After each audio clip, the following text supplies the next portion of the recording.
All right. Welcome to this show. Today on the Never Stop Getting Better podcast, we're joined by one of college football's most respected leaders, Coach Matt Campbell. Coach Campbell is the head coach at Iowa State University, where he's become the winningest coach in program history. Since taking over in 2016, he's built a culture of toughness, unity, and belief, leading the Cyclones to historic wins, including a Fiesta Bowl victory and the team's first ever 11-win season in 2024. Before Iowa State, Campbell made his mark as the head coach at Toledo, where he went 35-15. A former All-American defensive lineman at Mount Union and a product of Ohio high school football, Coach Campbell is known not just for his football acumen, but for his commitment to building men of character and integrity. This is going to be a conversation about leadership, grit, and building something that lasts. Coach, man, I'm so appreciative of you taking the time to come on and share with us today. Well, Coach, thanks so much for having me. The utmost respect for you and really appreciate you taking the time to talk to me today. I appreciate that. I spoke at the clinic in Iowa, that high school football clinic, and I got to say this to the people listening. I've been to a lot of clinics. Like this is year 31, I'm finishing up, and I'm a clinic junkie. So I go to a bunch of them. I've seen a lot of college football coaches at clinics, because they want to be there with the high school coaches. But when I spoke, it was like 8 o'clock in the morning, and you were sitting in the room taking notes. And man, it hit me like a ton of bricks because that's not common. Like most of the coaches that I have been around, they're going to be there, but they're going to be in the hallway and they're going to be meeting and greeting, and they're not going to be sitting in there listening to some podunk high school football coach taking notes. So I just wanted to say, like, that was to me, like, like just awesome. Like, I thought that was fantastic. And, I just wanted to tip my hat to you because I think that speaks to who you are. You didn't have to be in there. You didn't have to be up. You didn't have to be there, but that was a choice of yours. So I guess my first question is why?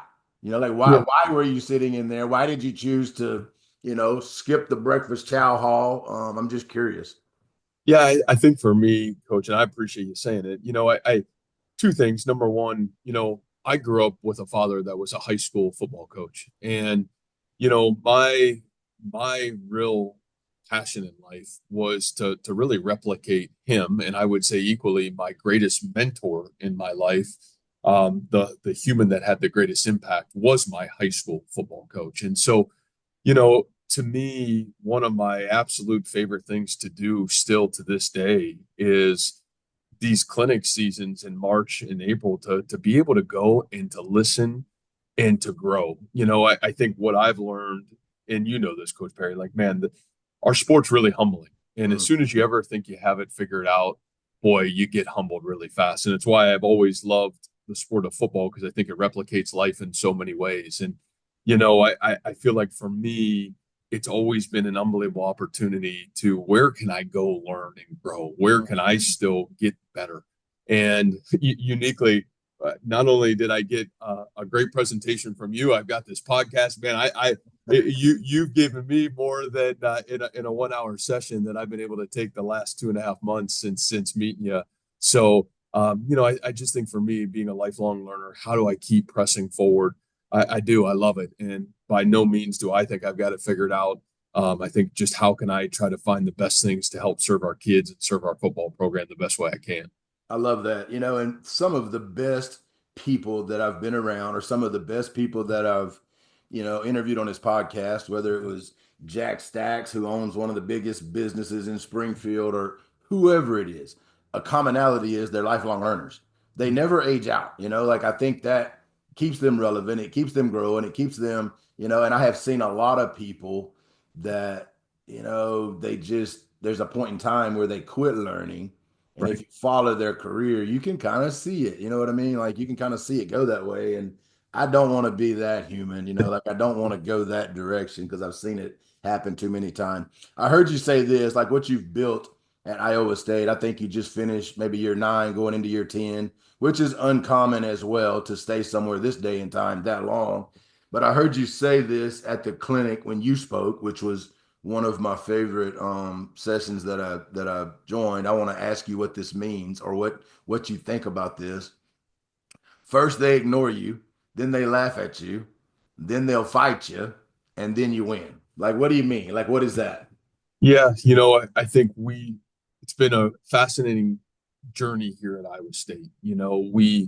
We've we've done a lot of things here. When we came to Iowa State, they had just come off 3-9, 2-10, 3-9.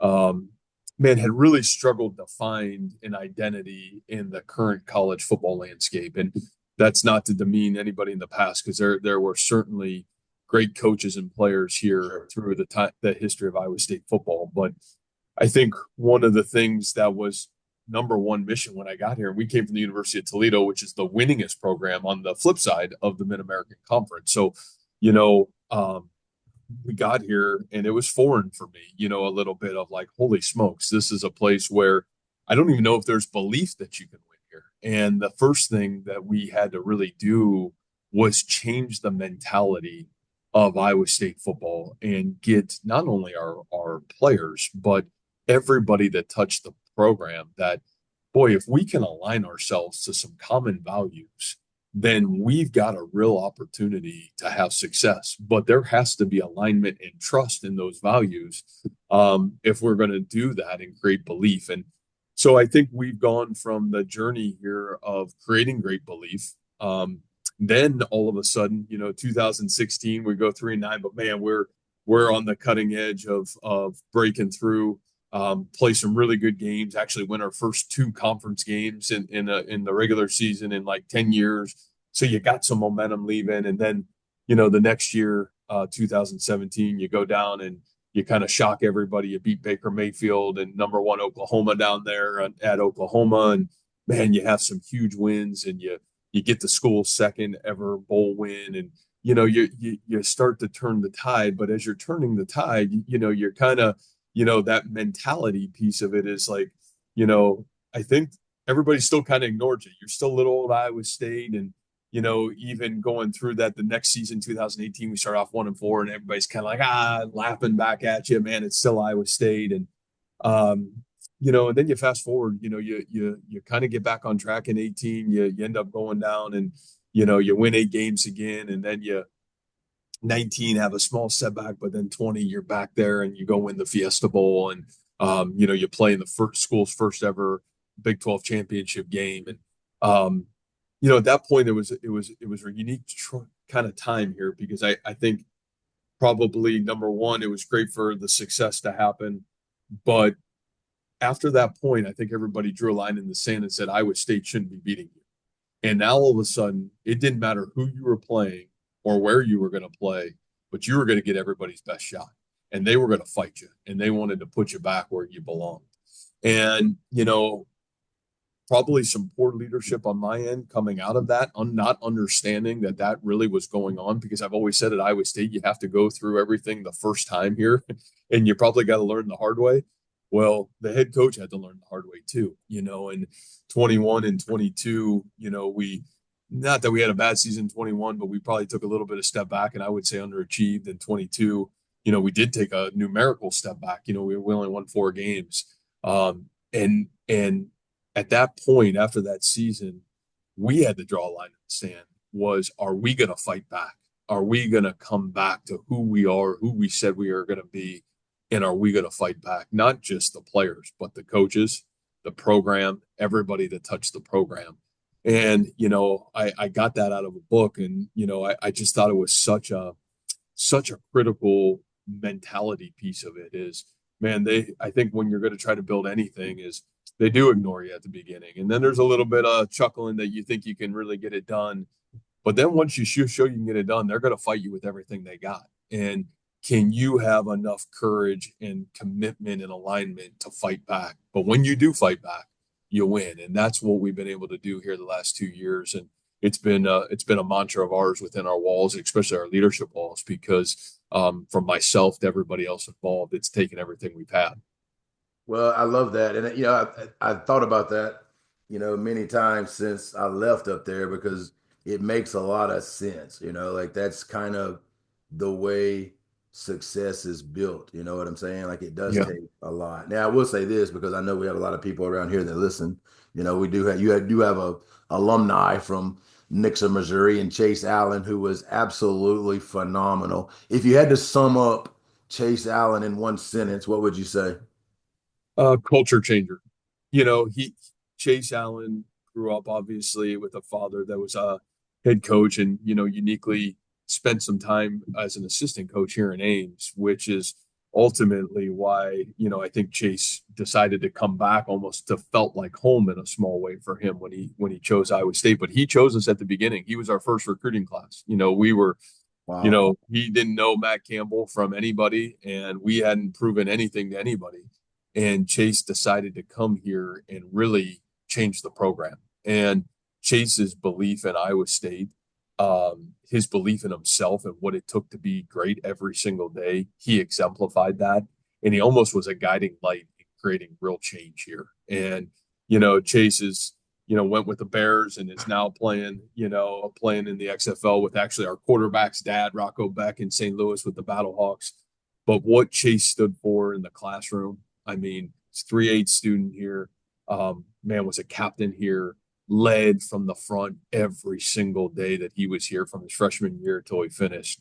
He really was the profound piece of why this culture changed here at Iowa State. So yeah, culture changer for sure. Well, I love that. He is a huge fan of yours. That feeling is mutual. Let's go back to the start because I think, like establishing a belief, in a place that hasn't been super successful, right? Like not a national contender at all.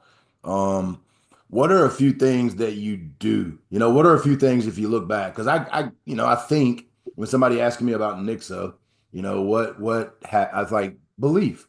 Like they just started believing. Like you have to believe. Like without belief, nothing's gonna follow, right? But then when they say, well, how do you make them believe? I'm like, I'm not sure. Like, I don't really know the answer to that. Like, what would you say? Like, belief is important, but Hmm. what were some things that you felt like you did in a productive manner that led to the belief changing? And was there a turning point? Like, can you put your, hand on something that was like, man, this game or this activity or this event, felt like it kind of turned the tide in the belief factor?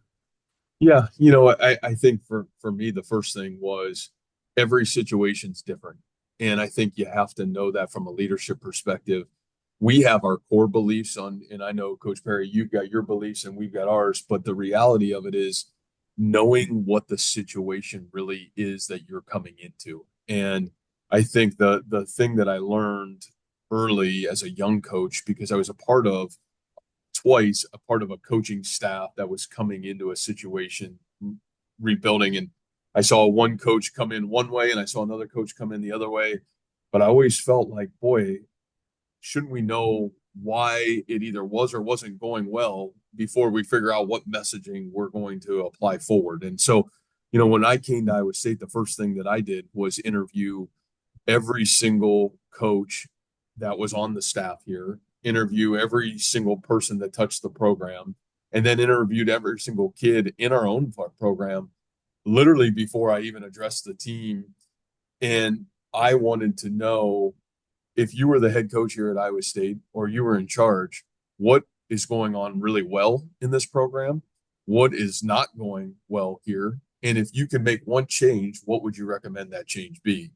And it helped give me a little bit of guiding light into how the heck do we start this? Like, where are we and how do we get this thing off the ground? Mm. Um, and then I think the other piece of it was, you know, our first team meeting, the thing that I said, and it was quick, before I guess we really rolled out our program or how we were going to move forward was this value of trust, right? And trust in probably it doesn't matter in business or in life, but in football, it rolls like this. Trust in college football goes player to player, player to coach, coach to coach, and coach back to player. Mm. And I did tell our kids, as soon as this building truly has trust in those four areas and it's aligned, then we will have great success. Now, my responsibility moving forward is to get that alignment correct. And I think taking the knowledge of those where we were from the people that have been here to maybe our core belief. And my core belief has always been recruit, retain, develop. right? Recruit the right people, man, create a culture here that they want to stay, especially in today's world of college Right. athletics and high school athletics, or honestly, any business organization out there. Retention is critical. And then can I do a great job developing both the players and the people within our program to reach their full potential? And, I think the biggest thing for me was finding that alignment to where are we? Here's our vision moving forward. And then doing a great job of being relentless of here are our standards in all the areas. This is what I know it's going to take, and trying to get our kids to have great belief in that. And you say, well, when did it swing? I think for me, probably there were, two times where, I feel like early on, what's uncomfortable as a leader is to confront lack of accountability to the standard. I don't think anybody loves confrontation, but when you are leading and leadership starts from the top and always goes down, you got to hold the standards of what the program's about and what you want the program to be about. And I remember our first year, we had hardly enough offense. I think we only had two scholarship offensive linemen going into our first season here. So man, we just didn't have a lot at that position, and for whatever reason, that's what the hand that was dealt. But one of them was a third year player who had started the previous two seasons, and think about after our second or third game, this student athlete, and again, we're talking 18 to 22-year-olds, didn't maybe live up to the standards of accountability in the classroom and some of the things that happened outside. So I think immediately we addressed it and we removed that player from the situation and from the team. And it was the first time I went out to practice, and I was like, I feel like the kids looked at me and said, hey, "You're saying all these things, but you're also going to hold us accountable to the standards." And I feel like, man, we started to play really good football from that day forward, and we kind of had a similar situation happen in the next year in 2017, and it happened at another position, which is a key position. We were in a tough spot, and we end up going to Norman, Oklahoma, and we played a first time quarterback that was a walk on in our program that started the season off as our third string quarterback, and he never played a college football game. And here's this young man that goes in because, man, we held the line of our standards and accountability, and that young man goes and wins the game and beats Baker Mayfield in Norman. And I really felt like forever that program changed at that point. And you got to have, I think, when you make those changes, obviously there's got to be a point where some success follows. But it's been fascinating to me always when you made the hard right decision, some really positive things came out of it. And those are never easy decisions, but it's your job as the leader to be able to make those hard right decisions. That's awesome. And like I've always believed good things happen to good people, and sometimes the gods reward you for doing the right thing. They just, Yeah. and it goes back to the first thing you said. You have to build trust before anything great can happen. Like if they can't trust you that you're going to preach, family commitment, positive attitude, or whatever your, core values are, you're never going to be great, right? Like you can win games off of talent sometimes, but you're not going to be consistently good in any business if there is not a high level of trust between, like you said, all the different levels, whether it's coach, player, coach, whatever it is. I think that's a necessity, obviously.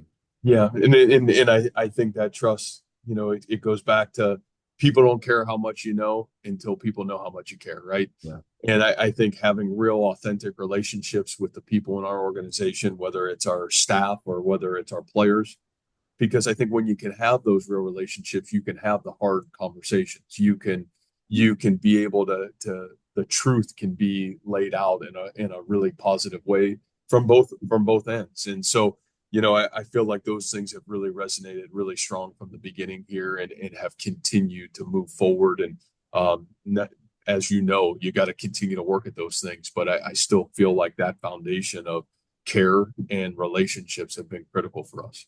Yeah. And, one thing that I've always, or, I've preached for a long time, I think leadership to be a great leader, you got to be able to do three things, right? You got to be able to build trust, as we just talked about.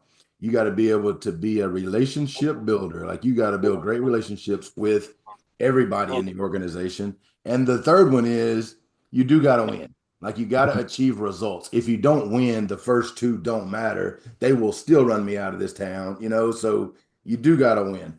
Speaking of winning, this is and it's one of the things that I most like about the program that Saban had at Alabama for so long because I think it's uncommon and I think it's hard to do.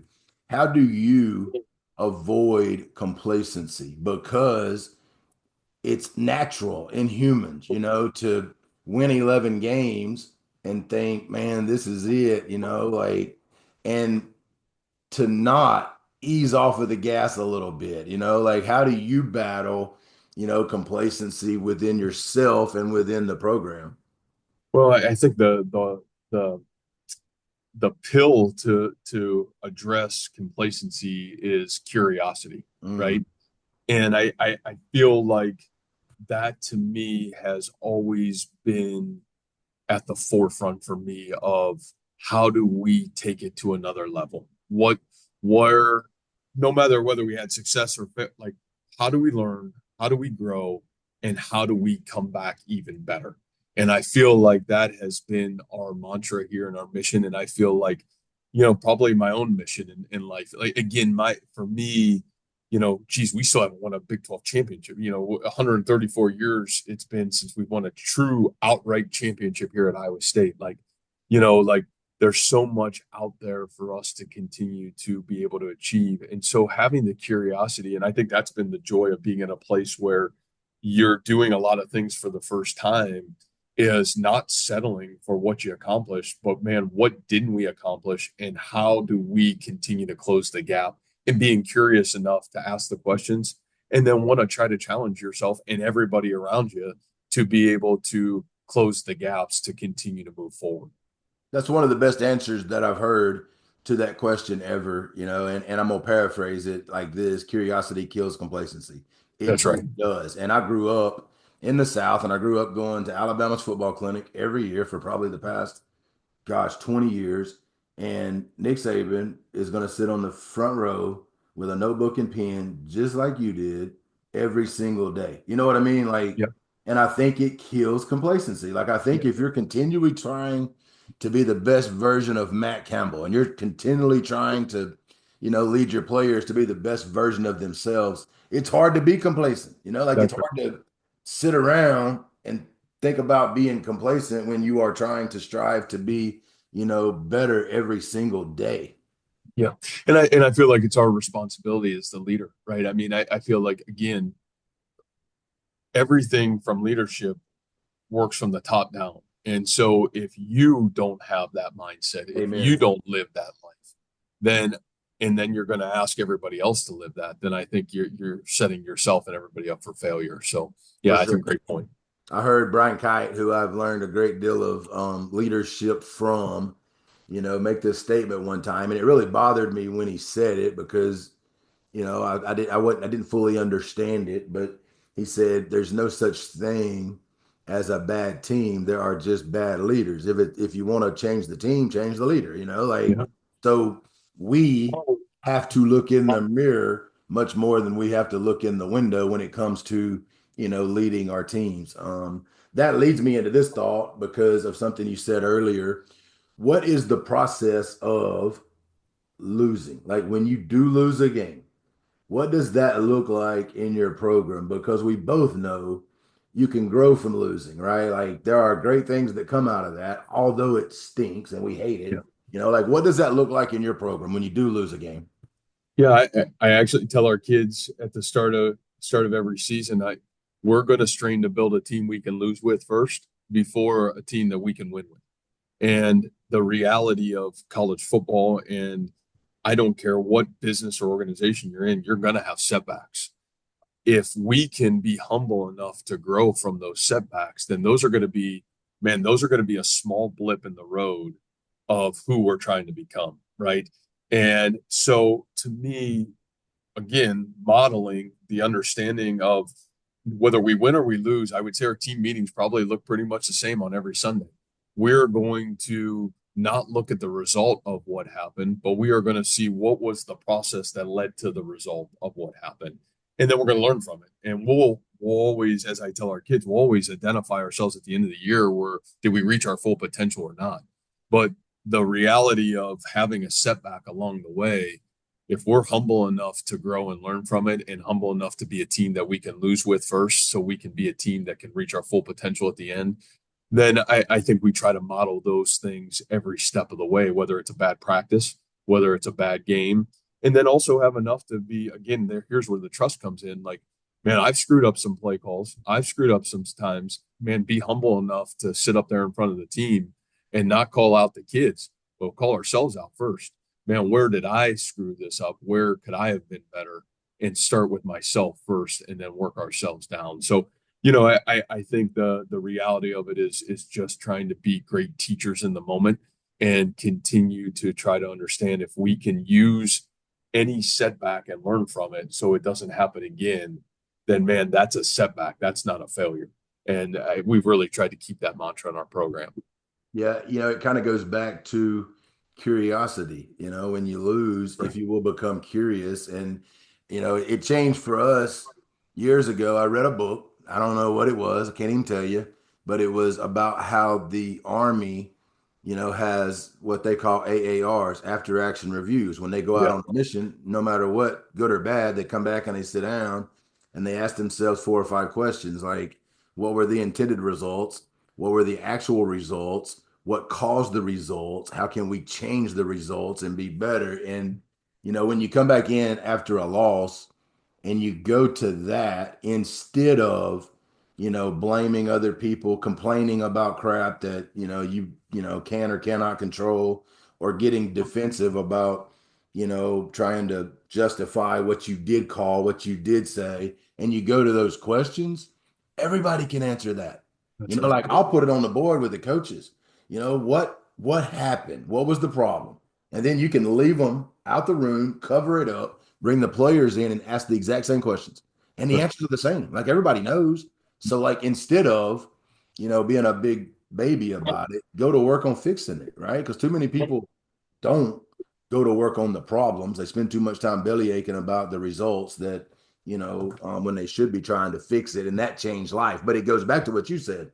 It's being curious, like That's just right. why did it not go right? Like, how can we fix this, And that's life changing. And it doesn't matter if it's a football game or if it's a relationship with your wife, right? If it ain't going right, figure out what's going on, That's go right. to work on it, double That's right. down, get better, right? I love that. Well, let me ask you this. Why are you still at Iowa State? But because I ran across a deal about Buzz Williams here recently because he just left Texas A&M, and Buzz said, and there's people that follow this rule, 6 years and out. Like go 6 years, good or bad, go somewhere else. 6 years, six. Well, when I look at your, when I look at your resume, you've had opportunities to leave. Like I think you've had opportunities to go to the NFL. You've had opportunities to go to, schools that may have, bigger names or more money or whatever, because 9 years is a dinosaur, I feel like, in Division I big time football. Like, why are you still at Iowa State?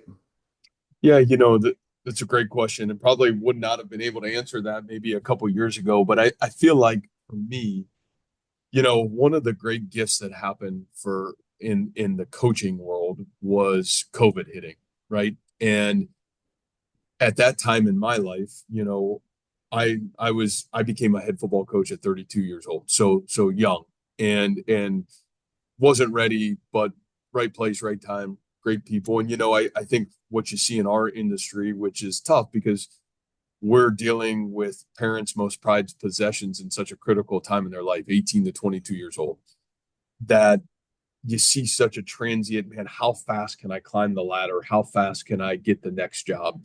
And believe me, if I was going to say I never had thoughts like that at a young age, I would be lying to you.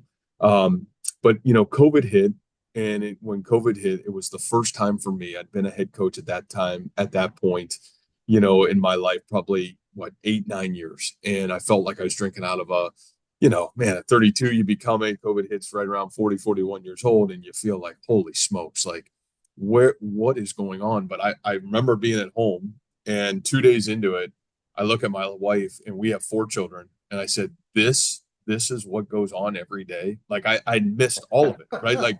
Like holy cow. Like, and it gave me a little bit of time to reflect on like, man, what are you doing? Like what's your life going to be about? I think it was 40 when COVID hit. And I came out of COVID with these 3 things in my own life. Number one is, you know, whatever decision I make moving forward in my career, I don't want to end up coaching everybody else's kids and not be a great father and a husband to my own kids, because boy, what a great disappointment that I would be to the parents and the young people that I'm recruiting when I can't even be a great father and husband to my own children. And whatever decision I'm going to make, I want to make sure I make the right decision for them. I think number two, which was really important for me, is surround yourself with great people. You know, I think I would tell you the only reason we've had great success here at Iowa State is because we have had incredible humans here. A lot of the staff that came with me from Toledo to Iowa State was the reason we kind of got this program off the ground. A lot of those young coaches have grown on and went off to do great things, became great head coaches or in the NFL. But we've been able to retain the core nucleus of our staff through our now going on 10 years here. I've had the same athletic director, I've had the same president. So, I've been spoiled with that, who have been great people to lead with. And then I would say the third thing for me then was, man, what are you going to stand for when this is all done? Like, the reality of it is, in 10, 15, 20 years, they're never going to remember what games I won and what games I lost. They're not going to remember how many touchdowns we throw or whatever that may be. But boy, they're going to remember how you did it, and they're going to remember how you made people feel. And so I think my biggest thing was, you know, there's been a lot of great opportunities that have come, but boy, every time I've looked myself in the mirror, it's like, man, our program stands for something right now. I think when people see our team play, from day one, at least that our mission statement here was going to be an attitude, effort, precision-based program that was going to create the most caring, unified, inspired team in college football. Now, we don't win every Saturday, but I will tell you, I think when you watch our team play, boy, they care about each other. They play for each other. Man, we're going to play as hard as we can. And you know what? We're going to always give ourselves an opportunity to represent that value system. And to be able to stand for that, man, that's enough. And to be able to watch the young men that have come through our program and what they stand for, what they're about, to be able to be a place where it's not a transactional journey here. It's still a transformational journey. It's still, we can create 18 to 22-year-old process of young man to man, be great fathers, be great husbands, be great leaders in life. That's been something that I'm really proud of, and we've never wavered from that. So I look at it, and I think every time those opportunities or things have come our way, man, what's best for our family, where they are in their lives. Number two, certainly, man, surround yourself with great people. And number three, man, at the end of the day, it's all going to end. And the wins and the losses, they ain't going to remember them, but they're going to remember how you made them feel and what you stood for along the way. And so those are the things that I've really tried to do a great job, and never have I been perfect, but I tried to live by that value system. That's why I was drawn to you and wanted to get you on this podcast, because I do believe, and I've met a lot of coaches in the last 18 months, right? I Yep. do believe you're an outlier in a lot of that. And I might have mentioned this in the presentation I did in Iowa. I don't remember, but I read a book last year called The Second Mountain by David Brooks, and it talks about we in life are climbing a mountain. We just right? We got to choose which mountain we're climbing. Well, that first mountain is one of pride. It's about us. It's about our ego. It's about our status. It's about our money. It's about our things, our possessions. And that second mountain is purpose. Well, your answer came from the second mountain. And there Yeah. are a lot of people in your profession and in my profession that are chasing the ring, the state championship, like they own the wrong mountain, but like when you jump on this other mountain, man, a lot I have fat because I spent half of my career on the other one. Like I Yep. same thing. Like I just winning. My wife raised our kids for the large part, blah, blah, blah. But when I somehow found that other mountain, life is awesome. Yeah, Like it's so much better. And the weird thing is, like, we've won more games than we ever did in the past that's right. without that being the driving force, which I think goes back to build trust, develop relationships, That's like right. those are second mountain things. Those are not first mountain things. And I try to keep in my head that one day I'm going to hopefully be standing in front of the pearly gates and St. Peter is going to be there, like throwing some questions at me. And I'm 100% sure he's not going to say anything about how many state championships did you win? Like, what's your record? Like, I don't think that's going to come up. What I think is going to come up is, what have you done to promote me and the goodness in this world? Like, what have you done to make a difference, to serve other people? And, that's one of the reasons why I think, that I wanted to have you on, because I don't think that's common. I think there's a lot more people percentage wise that are on that other mountain. And that other mountain, I heard Sylvester Stallone one time say that he climbed that mountain. He got to the top of it. Like, he hit it big, right? Like Yeah. Rocky, multimillionaire. He had everything he wanted. And he got to the top of the mountain and he looked around. There was nobody with him and he Yep. was lonely. Yep. He climbed the wrong mountain. Like, No. you're just not gonna, like, you're not gonna take that money with you. You're not gonna, like, your house, none of that's gonna matter, right? Like, it is about what type of father, husband, human, friends, everything that you said, 100% true. Yeah. Well, I think you're so right, Coach. And I mean, that's I always say in our world, like my goal was never to be a Division I head football coach. What I wanted to do is what my high school coach did for me, and what my, the relationship with my college coach did for me. And those people changed my life. Those people were an anchor through adversity and hard. And how can I give that back? And that's probably one of the great blessings of being here. This is, at Iowa State, because you're at a place where you still can do it that way. You can build a program that way that is so different. And I've always said, I 2 years ago we had a down year, 22. We lost Brock Purdy and Brees Hall, some really good players, and we took a little step back. And I one of the announcers going into our last game, I chuckled because he said, "Man, how in this world that we're coming into, do you think you can still build a program the way you're building a program?" And I said, well, we're going to figure out if we can, because we're not going to back away from who we are and what we are. As a matter of fact, we're going to double down on culture, and we're going to double down on serving young people so they can become their best. And it's been probably seared into my head every step of the way over the last 2 years. So it's been a joy to keep building a program that, at least in our mind, try to stand for what's right. And again, nobody's ever perfect, and you're not trying to be perfect, but trying to be the best version of ourselves has been really important. Awesome. What about, and I told you we were not going to talk about the status of college football today, because I'm a college football fanatic. I love it. It's my favorite thing in the world, is waking up on Saturday and watching all day long, having about three TVs, right? Like, I love it. And I do worry about some of it right now just because of, the state of it. Has To be a really good football team, to win 11 ball games, you had a lot of selfless players. You just have to. It's hard to win a whole bunch of games with a bunch of selfish players. Have you noticed the selfish, selfless issue more prevalent today than it was 5 or 10 years ago? And if so, or even if not, like, what do you do to promote a selfless player, a player that can go out there, play for his university, play for his teammates, play for his coach, play for his family, without the thought of, this is all about me? Yeah.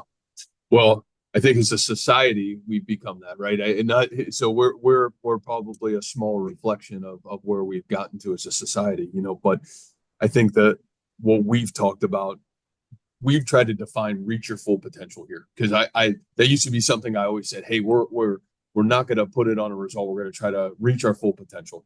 And I probably one of the great things we've been able to do, we had Coach Tressel speak to our team last year, and he outlined the 5 values of how do you reach your full potential, and number 5 was work ethic. 4, obviously you have to have talent in the area that you're trying to reach.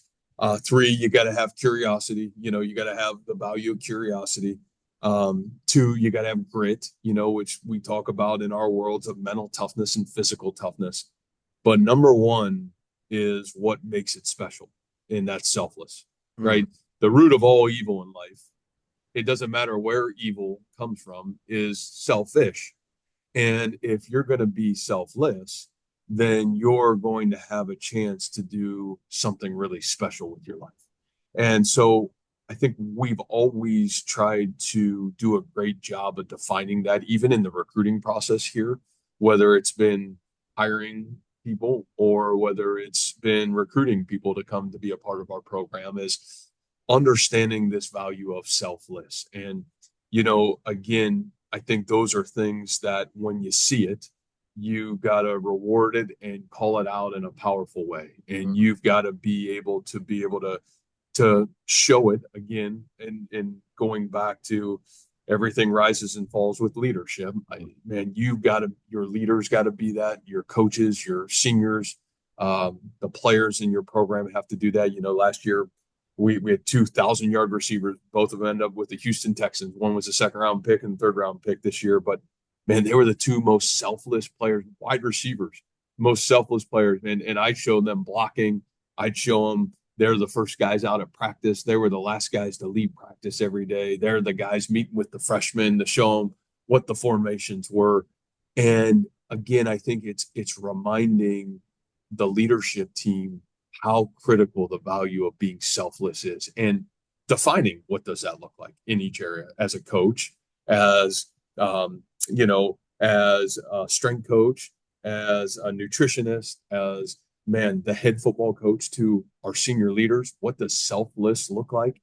And hey, these are the standards that have kind of been set here along the way. And man, trying to do a great job as the leader, then showing it when it happens and making sure we try to exemplify that. So, we're a team here that still has to win the team. We don't have the most money. We're never going to win and beat a school because we were able to pay a player the most money. To be honest with you, we're just trying to hold on to our guys that hopefully they believe enough in us to turn down the money at every place. And, again, from, a lot of our coaches who have had opportunities to do that, and they've stayed and been selfless in that journey, to a lot of our players have been very selfless in their willingness to want to stay here and continue to fight for something that they believe in. It's been a powerful journey, to be quite honest with you. So, I think that's how I'd answer it. But that word selfless versus selfish, I mean, we're in a really selfish time, but our sport's still funny because you still got to kick the ball off, right? And I don't care what the talent looks like. Can your team respond to adversity for 60 minutes, and can they play for each other? So the talent usually is still pretty much even most of the time. But boy, when the team that can fight through adversity, because man, you can be selfless for each other and with each other for 60 minutes, it's still the name of our game. And that's what makes football really special, because it's still about the team.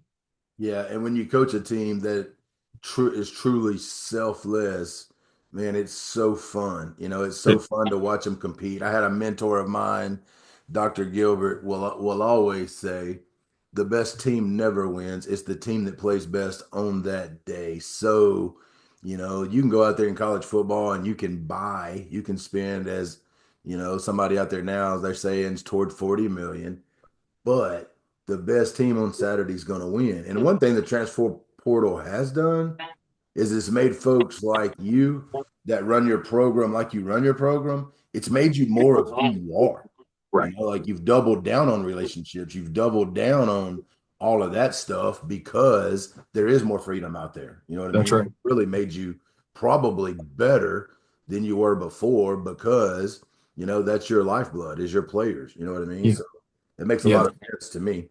Yeah. It's really been the only reason we've been able to have success, to be quite honest with you, is to be able to retain the young people in our program and great people here. And yeah, that's doubling down on those values have been huge for us, for sure. What are the commonalities amongst the best players that you've coached? The best players that's come through Iowa State, or, whether it was before that. What are some commonalities that run between all of them? Well, I probably go back to those five values. You know, I again I would say elite work ethic. Mm, Um, you know, David Montgomery is a running back right now for the Detroit Lions, and he came here. He had one scholarship offer. Um, we were recruiting him at the University of Toledo. We had him in a camp at Toledo, and when we got here, we went back and we were able to bring David with us. And David, I always tell this story. This program like really changed. It was we'd just gone 3-9. It's the first we had official visits, and it's cold as you know in Iowa. And in January, it's like, man, I don't know. It's like -10. We're coming back on a Friday night, and the indoors, the lights are open, and the lights are on, and it's like, man, what's going on in there? And here's David Montgomery working by himself. And man, Saturday, same thing. So I pulled him aside on Monday, and I just said, hey, man, I love what you're doing, but if we're ever going to change this program, man, you better have some other guys with you. And from that point on, the next week there's 10, then 20. And from that point on, for the last 10 years, man, it's meant something to do on Friday and Saturday nights in January and February to do a little bit extra and to mm, be a little bit different. And, so when I look at our great players, and, Jalen Knoll was this way, and Jaden Higgins, like, and they just worked extra. They found the inches, and Brock Purdy, they all reached their full potential when they finished their journey here at Iowa State. Obviously, number four, they had to be talented, right? They had to have some talent at their position. But I would say again, they were able to, by the end of their journey, reach their full potential with their talent. I would say three, they had great curiosity. We're like, coach, they always were trying to come out like, tell me where I'm not where I need to be, find out the answers, call who you know, see what it is, see what my gaps are, because I want to be the best. And Brock Purdy lived like that. Our quarterback right now, Rocco Beck, lives like that. Um, Brees Hall lived like that. These guys that were like, they demanded to know what the best of the best were doing. And it's been fun not only to see them have success here, but then go at the highest level and man, step right in, be elite players. And then two, this mental and physical toughness. I've always said, like, I think college football is actually a lot physically easier sometimes than high school programs, to be quite honest with you. I think the trick of it is the mental grind that happens between 18 and 22 years old. mm. One, you start back over all over again, which none of us like in any of our lives when you have to start back at the beginning and start back over. Two, usually between 18 and 22 years old, you're going to go through something. You're going to go through something really hard and through something really tough, whether, you lose a loved one at home, you have an injury, you have a setback. Every great player we've had here has had a major setback during their time. And they've had to work through the mental grind of overcoming adversity. And so, man, they left with great grit, a great sense of mental toughness and physical toughness. And then the last piece of it is really back to, boy, the special ones, boy, they've lived selflessly. The special ones, they brought others with them. I've always said greatness is not how far you can lead yourself, but greatness is how far you can bring others with you. Mm. And our transformational leaders here, guys that have changed the face of their time, from Chase Allen to, man, this year Bo Freeler and Jalen Knoll to Brock Purdy, and they brought others with them. They had this big heart that they demanded to meet people where they were and bring them with them and make sure they didn't leave anybody behind. And that's been really special to watch. How do you, I am 100% sure that you're looking for those same qualities in the people that you bring in, whether they're, high school kids coming in as freshmen or they're transfer, whatever. How do you look for those things in a kid that you're recruiting? Like how do you know, when you're trying to figure out, is this kid selfless? Is this kid transformational? Is this, like how do y'all find those qualities? Yeah, I'd say the first piece of it is you have to have great trust in your evaluators that are going out to the schools, right? Like, I can't, in our world today, I can't go out and do it. And so Sure. all the time. So the first thing is there's got to be a great trust and relationship. In the college football world, the evaluators sometimes get known as great evaluators, and they would rather bring in the stars rather than bring in the fit because they're trying to get their next opportunity being known as a great evaluator. So I think the first thing is there's got to be great trust and alignment in your evaluators. And man, that we're all on the same page of identifying what's our kind of guys, who fits Iowa State football. And I think that's the first thing. And then number two is clearly define what does fit Iowa State football. For us, that hasn't changed. And honestly, probably over time, it's become more absolutely clear what's going to fit in our program. And, for us, it's, number one, great character. Like there's times that we're going to have to be willing to take less talent with more character because we know that grit piece is what's going to come into play at some point, and that character is going to push the envelope over hard times. Yeah.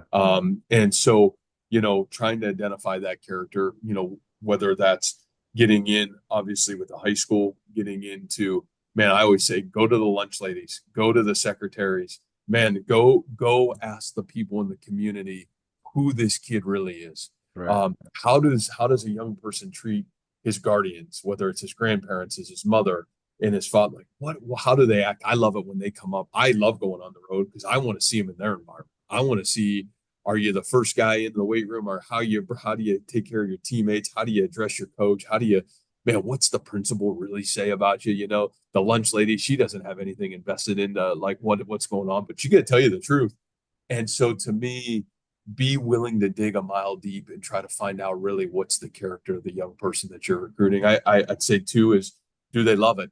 Like, man, do they love it because they want to put it on Instagram and Twitter and social media, or do they love it because, man, they are the ones that are there that are working the hardest, that their high school coach is going to rave about their work ethic. And man, I love them when they play multiple sports and I can see them. How do they lead the basketball team, or how do they lead the track team or the baseball team, even though it may not be their favorite sport? So, man, what is their passion to be great? You got to love it at this level, and you got to love it enough to be, to start back over at square one, and you got to love it enough to grind through really hard times. So what is their passion? And then I think the last piece of it is, to me, it's still big because I refuse to believe this is pro sports. Do you understand the value that leaving home for a lot of our kids, changing their lives in the direction of their family's life forever with getting a degree in college? Do you still understand the value of 18 to 22 years old and setting yourself up? Like all these universities, man, the one thing they got, that like, don't come here and let football use you. You come here and you use this university for everything it's got, for the opportunity to set yourself up for the rest of your life, to be able to set your family up for the rest of their life. That's my responsibility. And I want a young man that believes that that's what this journey is about, rather than they're just going to come here and put all their eggs in the football basket. So, I think we've tried to define that and then really be relentless in pursuing the right kind of people that fit our program. And believe me, we're not always perfect, but I think we've tried to do a really good job of trying to eliminate the major mistakes and get the right human beings on our walls. Well, the good thing about your program is having been there 9 or 10 years, like the proof is in the pudding. You know what I'm saying? Like you're doing a Right. lot of stuff right, or you would not be winning 11 games, this past year. So, I tip my hat to that. The same question as we narrow down, you've been super graceful, and I'm super thankful. Your mentors, like the people that you learn from, like great coaches that you've been around, how would that answer be the same, and how would it be different? Like what were the commonalities of the best coaches? Because you had a great coach at Mount Union. You've had great high school coaches. You've been around, your dad was a high school coach. Like what were some of the commonalities that made the best coaches you've been around the best coaches? Yeah. Yeah. And going back down that list, I'd say, again, number five, work ethic. From my dad, watching him, some of my greatest journeys were the players coming to the house and being around our family growing up, and watching him man, just going to their wrestling matches and their basketball games in the off season and being around the track meets, and man, the investment that I watched him pour into the players' lives, gosh, it was awesome. And going to watch him coach and being on the practice field at a young age, those were awesome. And to the work ethic of watching Jim Tressel, just like you said, when I was in Ohio, Jim Tressel sat in the first row when he was the head coach at Ohio State and took every note, was at every clinic. Man, he was the first guy in, he was the last guy to leave, and watch how he handled himself to Larry Karras, man, the winningest coach of all time in college football history. And watch this guy be a lifelong learner, like how he taught us to learn and grow in the game. Those guys were incredible. And so I would say work ethic. I would say number four, man, when you look at this piece of just who they were in terms of like, man, their curiosity, like these were evolution. I watched Larry Karras, the winningest coach ever in college football history, go from the West Coast offense to the spread offense. I watched Keith Wakefield, who was the winningest coach in Ohio high school history, go from the wing tee to the spread wing tee and like being the shotgun. And like, man, just the ability to be curious on how do you keep growing the teams and how do you keep evolving the football program. I'd say this toughness, like the mental toughness of those coaches, like watching these guys create physically tough teams and mentally tough teams, holding a standard, holding accountability. If you didn't touch the line, you're going to do it again. Man, if you didn't wear the right equipment, then you're not going to practice. If we said we're not going to fight and practice, then you're not practicing. That's not how we do things here. But creating a mental and physical toughness around their team because of how they carry themselves every single day.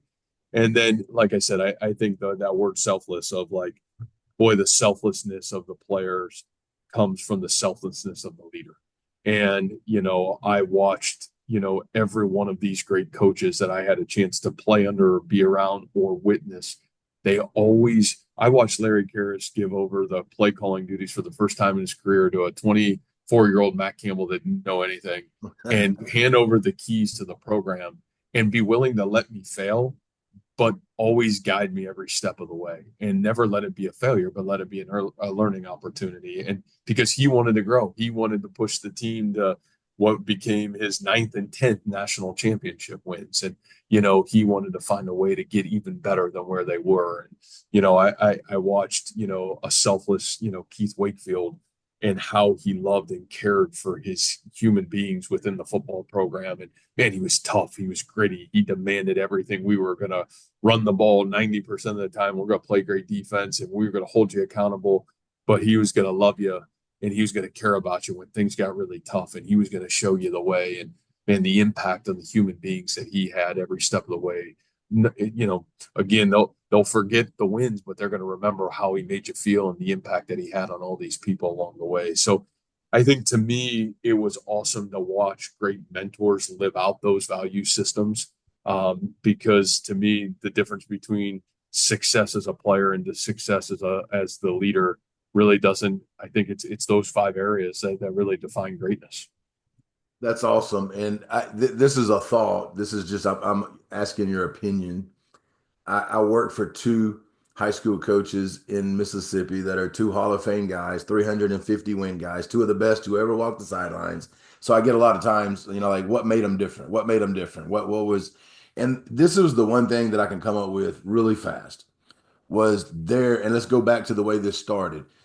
They believed differently. Right. Their belief, like they honest to God, both of them believed to their core that they were going to win every single game they coached in. Yeah. They walked different, they talked different, they interacted different. Like everything was different because of the belief that they honestly, now they both won 350 games and lost almost none. So it's like weird, like did those guys that you named, could you see that in them? Was there a belief that was different than other people?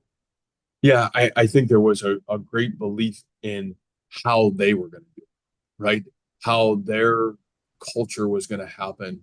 And then when I go back to, how do you reach your full potential in life? When you really break it down, kind of fall under those 5 things, right? Yeah. Work ethic, their talent, man, their curiosity to keep growing, man, their grit, their toughness, and man, at the end of it, their selflessness, like those five values, I think made that belief in them, and they lived to those value systems. And they maybe didn't know it, or that, but when I look back at it, what was the separator? Like those five things hit on all cylinders every time, and it made their belief infectious. Fantastic.